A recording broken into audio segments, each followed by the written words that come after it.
Donc tout d'abord, commençons par une première question sur l'implication des jeunes en politique. J'ai pu voir que vous aviez été vous-même président de l'association des étudiants libéraux flamands et président des jeunes du PVV. Donc à quel point est-ce que le fait d'être impliqué dans une jeunesse politique a été formateur pour vous?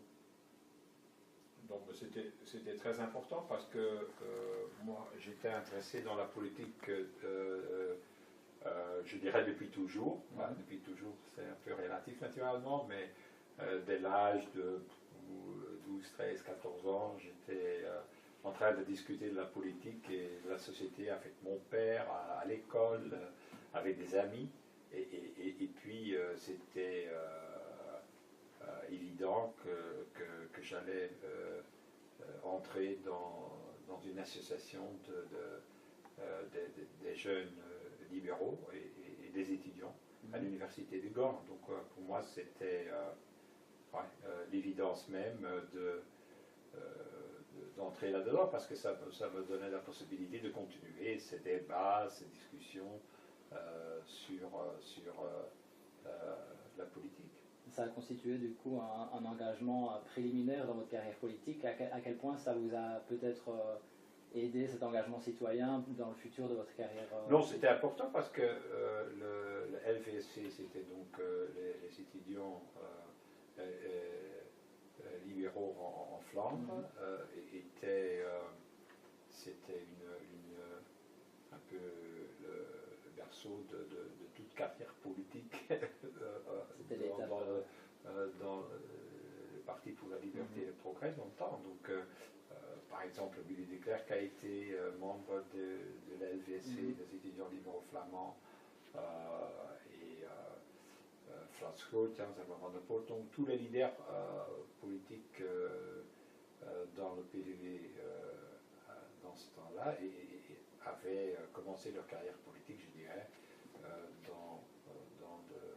à l'université. Et donc, le LVSC, donc les étudiants libéraux flamands, ils étaient reconnus comme les représentants officiels du monde universitaire dans le parti. Donc, ils avaient des sièges dans le Congrès, des sièges dans n'importe quel organe du parti. On va remonter maintenant dans l'échelon et parler du niveau européen. Au niveau de l'adhésion des jeunes, on l'a encore vu récemment avec le référendum sur le Brexit. Il n'y a pas assez de jeunes qui sont allés voter.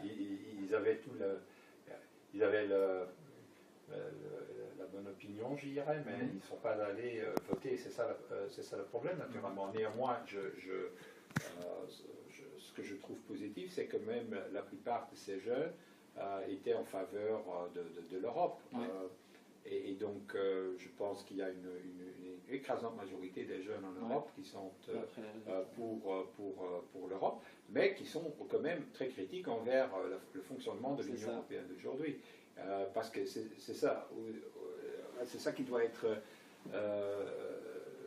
quand même dit, c'est que, selon moi, l'opinion publique n'est pas contre l'Union européenne, contre l'Europe, mais contre l'Union européenne comme ça fonctionne actuellement. Le problème, c'est que l'Union européenne donne l'impression de ne pas être capable pour trouver des solutions contre le problème migratoire, les réfugiés, le terrorisme, le chômage, surtout dans le sud de l'Europe, les problèmes économiques en général, la faiblesse géopolitique de l'Europe, par exemple en Syrie. Tout ça a comme conséquence que beaucoup de gens, non seulement sont critiques vers l'Union européenne, mais aussi commencent à croire dans les thèses nationalistes et populistes. Et ça, ce n'est pas le cas avec les jeunes. Les jeunes sont très critiques envers l'Union européenne, mais ils savent que les solutions pour l'avenir, c'est l'Europe, mais qu'il faut changer l'Europe, qu'il faut le reformer. Ouais. Et justement, mais que fait l'Union européenne pour favoriser l'engagement des jeunes citoyens en politique, pour favoriser pour la rendre plus attrayante aussi? Je trouve que la meilleure chose que l'Europe peut faire, c'est continuer par exemple avec l'Erasmus, mais faire une extension de ce système-là, pas seulement vers les jeunes qui sont à l'université, mais aussi envers tous les autres jeunes qui, par exemple, ne suivent pas l'université, mais qui ont une profession, qui sont en train d'étudier encore, mais à des écoles supérieures. Pourquoi? Parce que ça donne vraiment, ça fait vivre l'Europe dans le cœur des jeunes. Ils savent ce que c'est, quel est l'avantage de là. Ils peuvent relativiser ce que ça veut dire, les frontières ou la nationalité. Donc Erasmus, je crois, c'est la chose à promouvoir. L'étendre au-delà des jeunes qui bénéficient actuellement. Venons-en maintenant à une question plutôt sur l'identité européenne. Qu'est-ce que c'est selon vous d'être un jeune Européen à l'heure actuelle? Oui, pour moi, le mot identité, j'ai quand même beaucoup de difficultés avec le mot identité, parce que c'est le mot qu'on utilise aujourd'hui, ou c'est les nationalistes qui l'utilisent aujourd'hui, mais il existe selon moi une appartenance à la civilisation européenne, ça existe.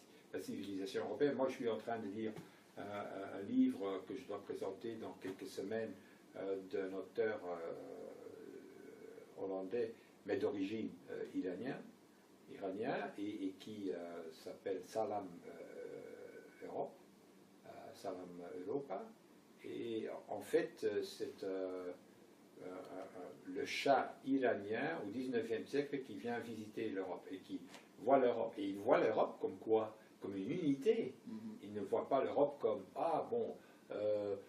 la Russie, l'Allemagne. Naturellement, il voit que là, c'est la Russie, c'est Moscou, là, c'est Berlin, c'est les Prussiens, au fin du 19e siècle. Il visite même Léopold II et la Belgique. Il voit la différence, naturellement, les différents pays qui forment l'Europe. Mais il voit surtout l'unité de ça. Il voit qu'il y a une littérature européenne avec Balzac d'une part et Tolstoï et Pouchkine d'autre part. Il voit une unité de l'architecture, il voit le lancement d'une technologie industrielle au niveau de tout le continent, en Russie comme en Allemagne ou en Belgique ou en France. Donc pour lui, de l'extérieur, le Shah, le roi de l'Iran qui vient visiter l'Europe, c'est un continent qui vient visiter et au même moment une civilisation. Il parle allemand, français, même russe, et il mélange tous les trois. Donc pour lui, c'est une unité. Pour nous, de l'intérieur, c'est encore des États-nations avec leur propre identité. Mais selon moi, l'identité européenne, ça existe. Et la meilleure façon de se rendre compte de cela, c'est d'aller à l'extérieur de l'Europe, de visiter je ne sais pas quelle partie du monde, et puis de rencontrer un autre Européen. On va se reconnaître tout de suite, on va parler le même langage. Mais justement, voilà, vous parlez ici un peu aussi de la complexité aussi des institutions européennes, justement par rapport aux jeunes, parfois qui ont peu de connaissances. Comment faire pour rendre l'Europe plus attrayante par rapport à ces populations qui ont peut-être un sentiment... Il y a beaucoup de choses à faire. Il y a d'abord, je crois, l'Europe doit s'occuper de dossiers pour lesquels, pour le moment, elle n'a pas de politique, au niveau de taxation, au niveau social, au niveau de lutte contre le chômage, au niveau de l'innovation, au niveau aussi du marché intérieur, parce qu'on parle toujours du marché intérieur, mais il n'est pas encore très unifié, le marché intérieur européen. Un jeune, par exemple, qui veut démarrer une petite entreprise parce qu'il a trouvé, ce jeune-là, une nouvelle application sur Internet, il doit avoir 28 autorisations de 28 régulateurs au niveau national. Tandis que ce même jeune aux États-Unis peut lancer tout de suite son invention et son application sur Internet. Donc tout ça, voilà ce qu'il faut faire, c'est davantage unifier et créer des institutions qui peuvent marcher, qui peuvent fonctionner. Comment vous voulez que ça marche, que ça fonctionne, si dans la plupart des cas, on a encore besoin de l'unanimité, de l'approbation unanime des différents États membres et des différents gouvernements des États membres de l'Union européenne. vous vous imaginez que les États-Unis seraient gouvernés comme l'Europe. Ça voudrait dire que les 50 gouverneurs des États-Unis, pour n'importe quelle décision, doivent approuver cela. Ça ne fonctionnerait jamais. Ouais. Mais c'est exactement la façon dont on gouvernera pour le moment. Très bien. On va peut-être passer maintenant à une question plus personnelle. Vous étiez à 28 ans le plus jeune président de parti que le pays ait connu. Comment devient-on à cet âge-là, à 28 ans, le plus jeune président justement que le parti ait connu C'est difficile à dire, c'est peut-être par hasard parce qu'il n'y avait pas d'autres candidats à ce moment-là. Il y avait d'autres candidats, mais donc non, je suis passé des étudiants libéraux vers le mouvement des jeunes libéraux, c'est les jeunes du parti, et puis j'étais aussi devenu secrétaire politique du président du parti, donc c'est peut-être ça, le mélange de ces trois, de ces trois choses-là. Et puis on avait quand même développé une vision un peu différente du vision du parti. On avait dit, c'était au milieu des années 70, qu'il fallait en finir avec un libéralisme qui se laissait accuser de tous les maux du monde, que le libéralisme devait être une idéologie offensive, que ce n'est pas par trop de libéralisme, mais pas assez de libéralisme qu'on était en difficulté. C'est un peu la même chose maintenant avec l'Europe. C'est pas parce qu'il y a trop d'Europe, parce qu'il n'y a pas assez d'Europe qu'on connaît nos difficultés.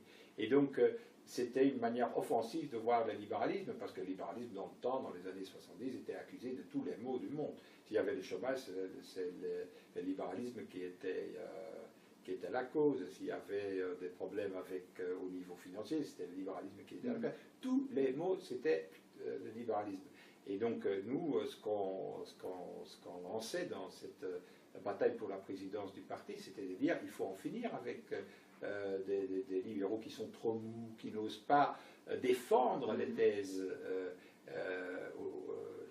libérales, et qui chaque fois disaient oui, c'est vrai, mais le libéralisme est un peu différent, etc. C'est pas le vrai libéralisme. Non, il faut.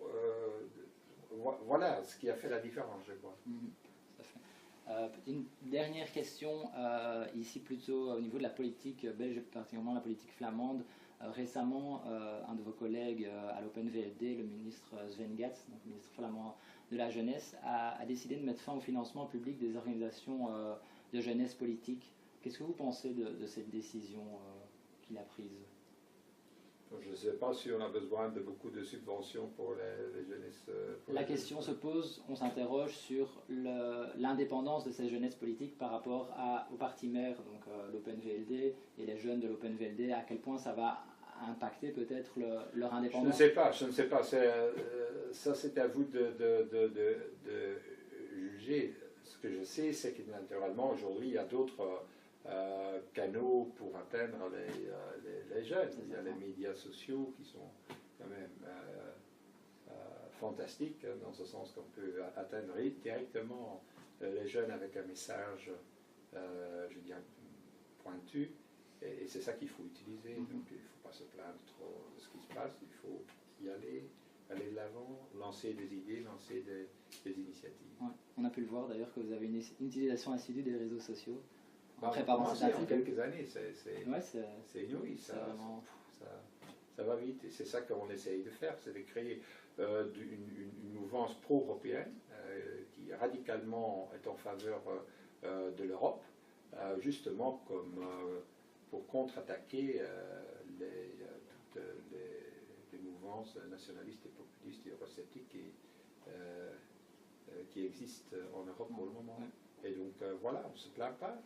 Il faut contrer cela. Parfait. Peut-être, je vous laisse la parole pour un dernier message que vous souhaiteriez adresser aux jeunes francophones, puisque c'est notre non, de s'engager dans la bataille pour le libéralisme et pour l'Europe. Parfait. Merci beaucoup.